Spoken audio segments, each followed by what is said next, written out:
Salut à tous et bienvenue sur Antenne Box. Aujourd'hui, on se retrouve pour un nouveau podcast. Donc, un podcast que je voulais faire depuis un moment parce que j'avais été hyper frustré de ne pas pouvoir vraiment vous parler de Bivol contre Canelo et contre Zurdo.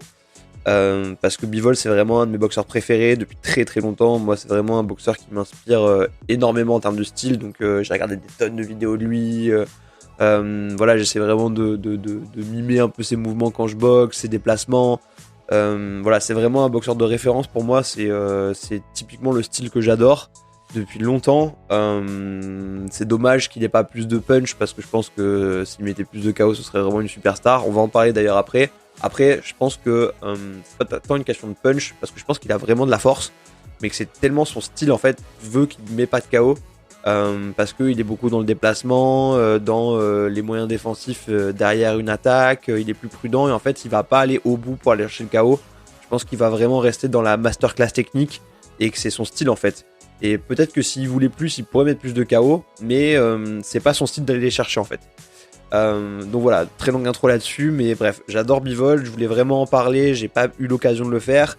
Je voulais revenir sur ses combats, mais ça faisait un peu réchauffer d'en parler sans aucune raison de revenir quelques mois après pour parler de ça. Mais il y avait des choses que je voulais aborder sur ses combats. Et là, en fait, Canelo m'a donné une super opportunité d'en parler. Parce que dans une interview assez récente, justement, Canelo disait que à l'occasion d'un rematch, en fait, il pensait que Bivol n'aurait plus rien de nouveau à donner, qu'il avait déjà donné tout ce qu'il avait à donner, alors que lui, non. Donc en fait il pense que lui a encore une marge de progression dans une future revanche potentielle alors que ce serait pas le cas de Bivol. Et il dit qu'il lui a manqué un ou deux rounds je crois, quelque chose comme ça, qu'il n'était pas à 100%, bon ça peut-être hein. Mais ce que je voulais dire par rapport à ça et ce dont je voudrais qu'on parle aujourd'hui, c'est que je pense qu'il y a un truc où les gens on a l'impression que le combat contre Canelo a été beaucoup plus compétitif, donc beaucoup plus disputé entre guillemets que ce qu'il a été réellement. En fait, pour moi, Bivol, il a vraiment survolé le combat contre Canelo, et je trouve que il a plus survolé le combat contre Canelo que celui contre Zurdo, alors qu'on a l'impression que c'est un peu l'inverse. Alors il a dit lui-même Bivol hein, qu'il était ultra concentré dans le combat contre Canelo, qu'il a laissé aucune seconde au hasard, et ça s'est vu. Mais je trouve qu'il y avait vraiment une supériorité beaucoup plus forte de Bivol contre Canelo que contre Zurdo. Et c'est ça que je voulais aborder. Et je voulais l'aborder avec un moyen qui illustre assez bien ce propos. Et c'est les stats qu'on peut retrouver sur CompuBox. Alors, je suis pas un fan de CompuBox de base. Je trouve que ça peut être trompeur de lire des stats comme ça parce qu'il y a beaucoup d'éléments qui rentrent en ligne de compte. Et puis surtout ça c'est un truc d'ordinateur alors que la box c'est un truc réel et il y a d'autres types de paramètres qui peuvent rentrer dans le jugement, mais je trouve que ça permet de se donner une bonne grille de lecture en tout cas pour compléter ce qu'on a pu voir et valider ou invalider une intuition. Et je trouve que dans le combat Canelo contre Bivol, les stats qu'on voit sur CompuBox elles sont criantes de vérité sur la dominance de Bivol et en fait elles laissent rien au hasard. Elles laissent rien au hasard parce que pour moi, en fait, quand on regarde un combat de boxe, il y a 4 éléments qui rentrent en ligne de compte. Il y a le nombre de touches. Donc, l'important dans la boxe, c'est de toucher plus que son adversaire, toucher sans se faire toucher. Il y a la précision. C'est comment je vais réussir à justement toucher un maximum sans avoir de déchets. Ça, c'est important. Mais c'est peut-être un élément secondaire parce que derrière, on a aussi un élément qui va compter. Et peut-être plus que la précision, parce qu'on est sur un sport jugé par des humains, ça va être l'activité. En fait, donc quelqu'un de très actif, par exemple, ce qui a été le cas dans un combat comme Teofimo Lopez contre Lomachenko, Teofimo a été très actif, Loma a été très précis, mais l'activité de Teofimo Lopez, même s'il y avait des coups dans les gants, etc., ça a primé, parce qu'en fait, on se rend pas vraiment compte, et on va garder à la fin du round, celui qui a plus débité, ça va être humain en fait, à moins qu'il y ait des touches très nettes. Et ça, c'est ce que j'appelle moi, entre guillemets, le coup critique. Donc au-delà des touches simples, qui peuvent être le jab, etc., il y a des coups qui vont marquer l'esprit des juges, des coups puissants, qui vont retentir et qui vont être la dernière variable d'ajustement. Donc je répète, pour moi, il y a 4 grilles de lecture sur un combat, 4 éléments qui peuvent déterminer quel boxeur est devant. Le nombre de touches, la précision des touches, l'activité et le coup critique. Et en fait... souvent, donc il y a des combats qui sont remportés parce qu'il y a une plus grande activité, même si l'autre boxeur a eu plus de touches nettes. Mais ces touches nettes, si elles sont noyées sous un déficit d'activité, et ben l'activité de l'autre boxeur, elle va primer en fait, parce qu'on va plus se souvenir que l'autre a débité, a quand même touché, etc. Et ben ça va moins marquer les esprits. Donc il y a ce rapport un peu de domination quelque part qu'on peut instaurer aussi par le cadrage, par l'attitude, etc. qui sont très importants. Et ce qui est fondamental dans le combat entre Canelo et Bivol, c'est que Bivol, sur tous ces éléments-là, a dominé Canelo. Alors, je vais vous mettre l'image CompuBox dans la vidéo YouTube, bien sûr. Donc, juste comment est-ce qu'on peut lire ça ?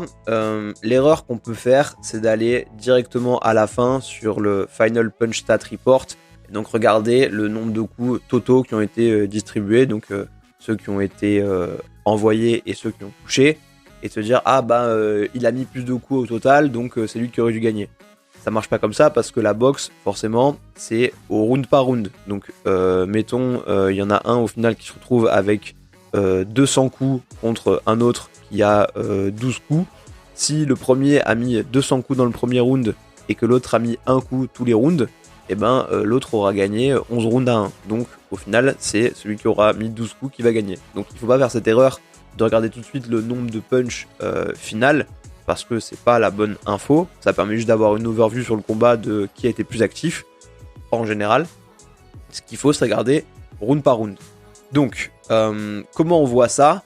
Et ben typiquement sur le CompuBox de Canelo contre Bivol, si on regarde le premier round, on voit que Canelo a envoyé 38 coups au total et qu'il a touché avec 5 coups, là où Bivol a envoyé 53 coups et touché avec 14 coups. Donc Bivol a été plus actif, a plus touché et a été plus précis. Donc le premier round, il n'y a pas photo.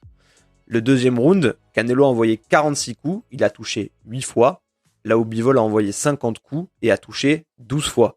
Donc pareil, le deuxième, il a été plus actif, plus précis et a touché plus.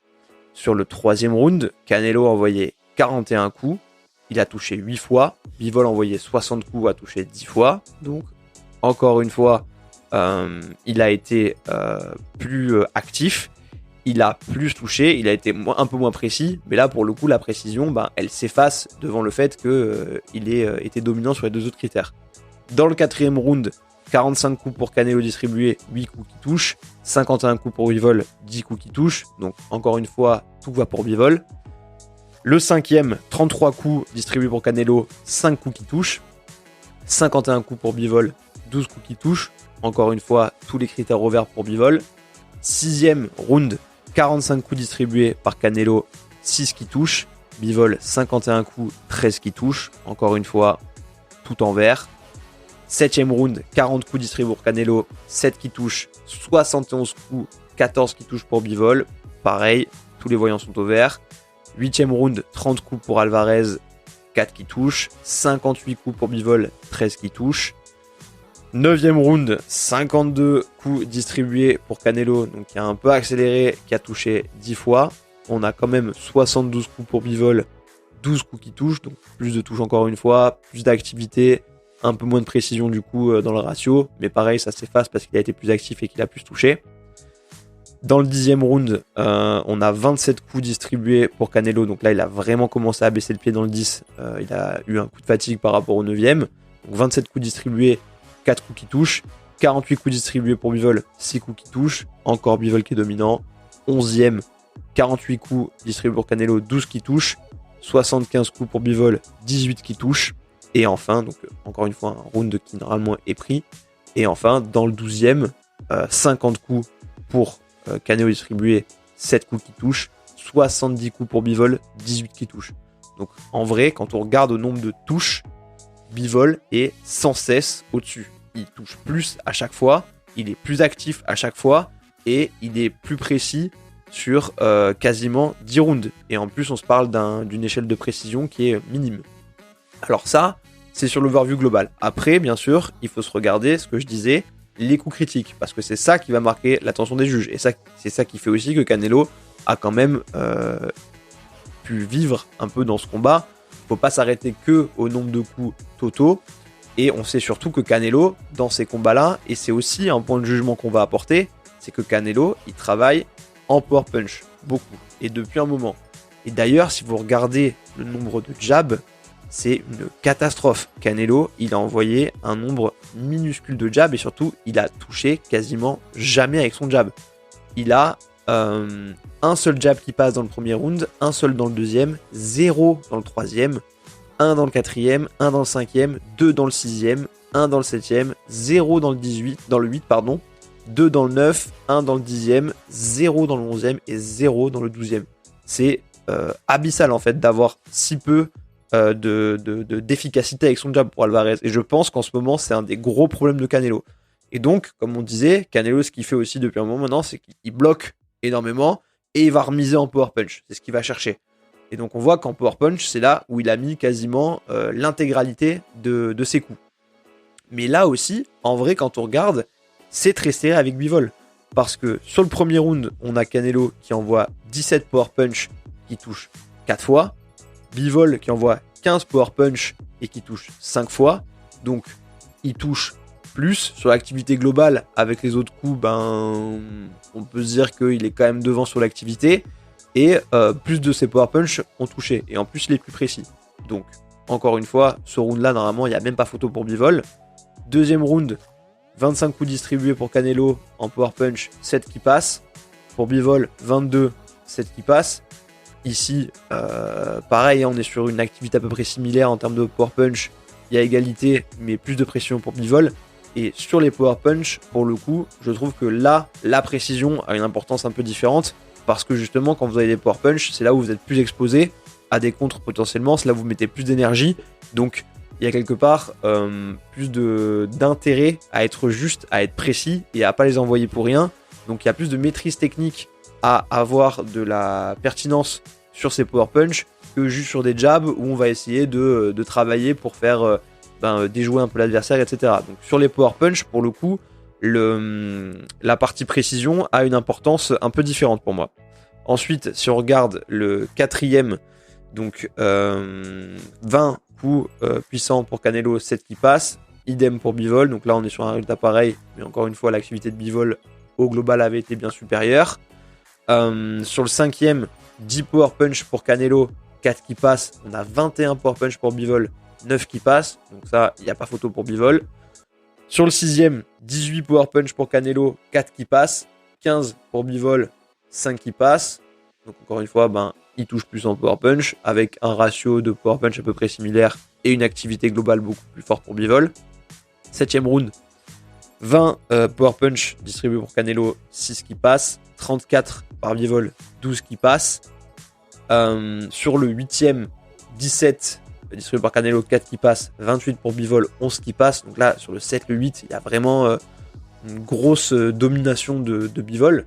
Sur le 9ème, 33 coups puissants pour Canelo, 8 qui passent, 30 coups puissants pour Bivol, 10 qui passent. Donc pareil ici, un ratio kiff-kiff, mais plus de touches fortes pour Bivol.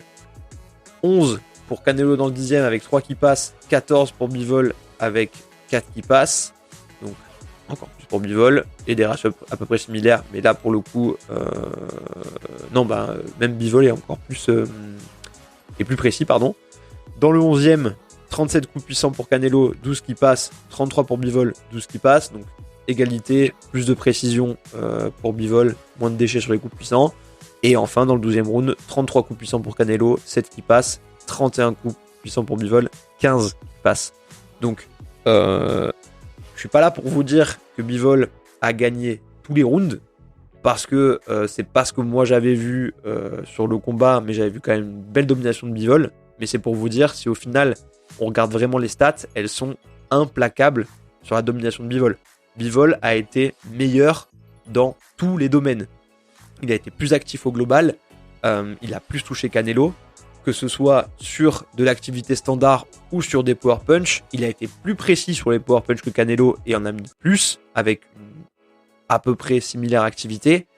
Et surtout, il a usé de son jab, là où Canelo a été fantomatique sur cet attribut-là. Donc, concrètement, vraiment, si vous regardez ça, c'est hyper édifiant parce que ça montre à quel point Bivol a surclassé Canelo dans ce combat. Et si vous comparez, donc je vais pas vous refaire le même débit sur le combat contre Zurdo, Mais si vous regardez, vous verrez que c'était beaucoup plus accroché contre Zurdo que contre Canelo.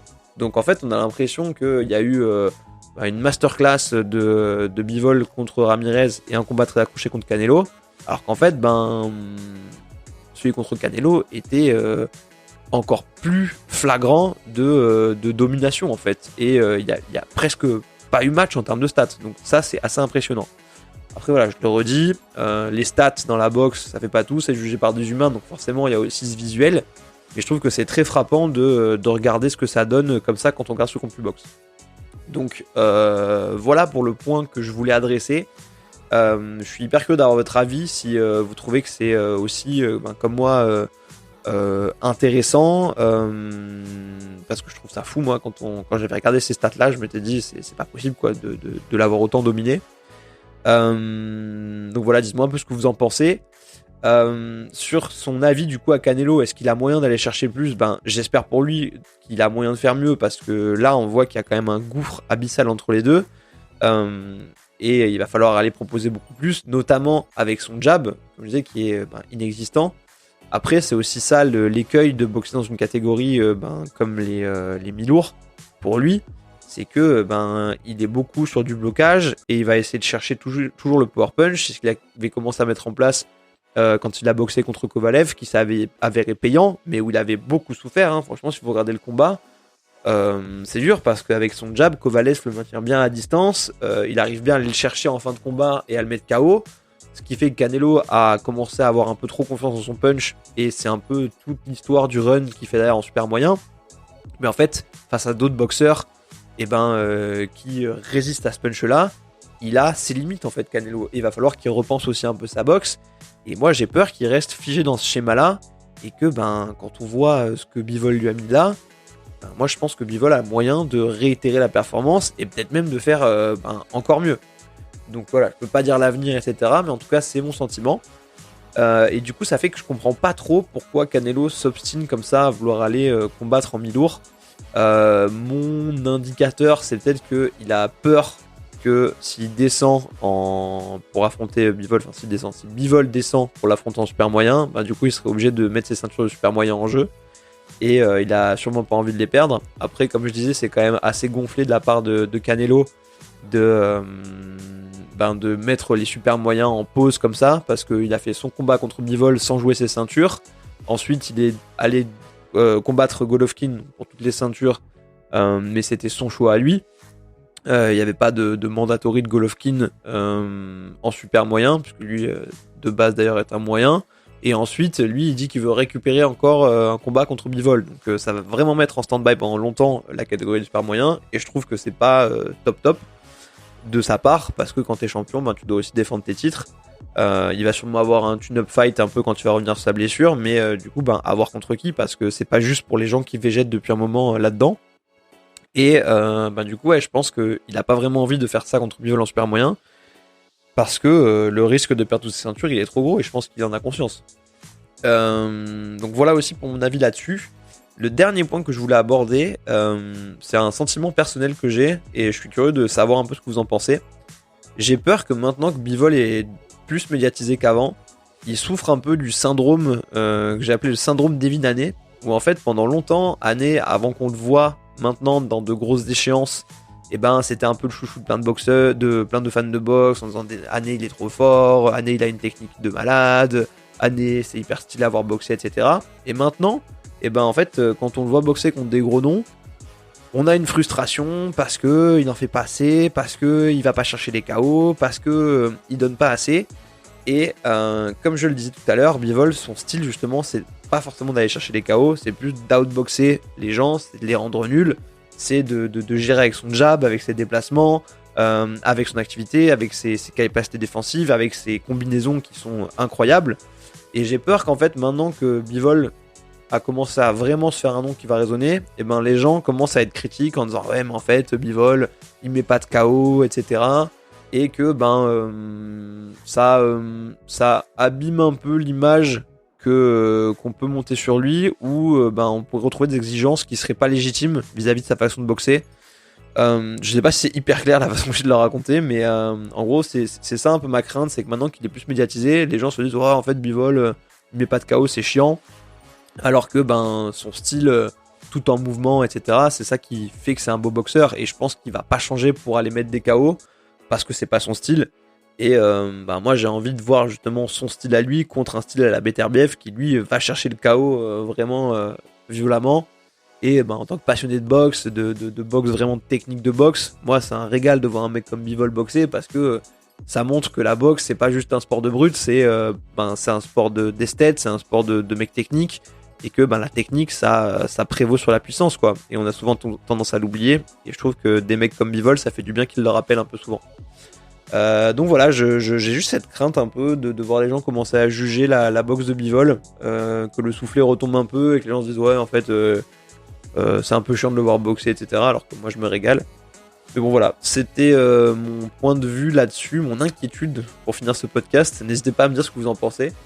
Voilà, j'espère que vous aurez trouvé ce podcast instructif. En tout cas, ça m'a fait pas mal marrer d'aller voir ces stats et de les comparer. Alors, comme je disais en général, je me fie pas trop à CompuBox parce que j'essaie d'avoir des sentiments instinctifs quand je regarde la boxe. Je m'en sers juste plus comme une deuxième lecture qui va me permettre à comprendre pourquoi est-ce que j'ai pensé ça à tel moment du combat, est-ce que c'était légitime, est-ce qu'il y a eu un différentiel assez prononcé, etc.